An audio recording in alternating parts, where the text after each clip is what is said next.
Nežinau, moku vyrus kirpti. O, geras. Su liežuviu galiu paliesti nosį.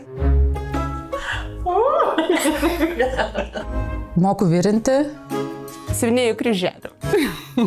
Paimituoti teniso žaidimą, tai.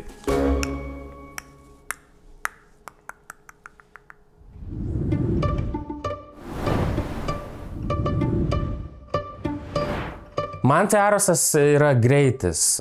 Dinamika. Tu visada nori judėti, visi juda ir tu iš paskos. Wow, čia bus fainiai. Liūdna Arose nebus. Man čia asmeniškai yra kitas pasaulis. Tu turi 1000 detalių ir reikia kažką iš to padaryti didingo. Laivai, jūros, vandenynai plačiausiai atsiveria. Čia tokie turi būti kreizi, kad patiktų tokie dalykai, turbūt. Nežinau, sveiko proto žmonės ar darytų tokias dalykus. Gali patikrinti savo ribas. Tai reiškia vieta, kur labai yra daug iššūkių. Aš mėgstu iššūkius, mėgstu juos priimti ir juos veikti.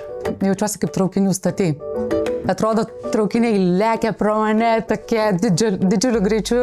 Aš stoviu ir aš suprantu, kad aš į vieną iš jų turiu iššokti. Žiauriai gera mokykla, Aros nėra kada, kaip saka, nusistovėti. Tobulėti, domėtis, žinoti, galvoti, rinkti informaciją. Va, tas mane labiausiai ir įkvėpia ir matyt, man dėl to čia labiausiai patinka, kad čia tu nesėdi vienoj vietoj. Vis dar ir stebina, sakyčiau. Vis dar ir stebina į tos kelionės visos ir panašiai, pamatai labai daug, žmonės labai faini.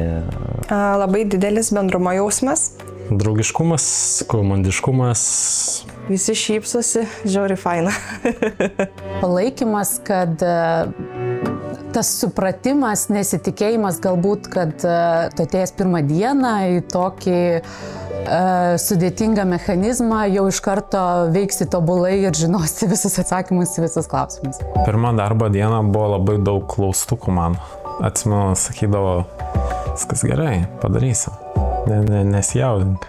Viskas išdirbta, viskas, kaip sakant, nuo iki išaiškinta. Už rankutės pavadžioja, nieko pačiam nereikia daug aiškintis. Pamačiau tvarką, struktūrą, gerų žmonių labai, draugiškumas, labai patiko. Visą laiką lydėjo tas rūpestis, kuris, nežinau, tikrai labai papirko ir jautiesi svarbus ir kad tave globoja ir bet kada gali ištiesti ranką ir padėti.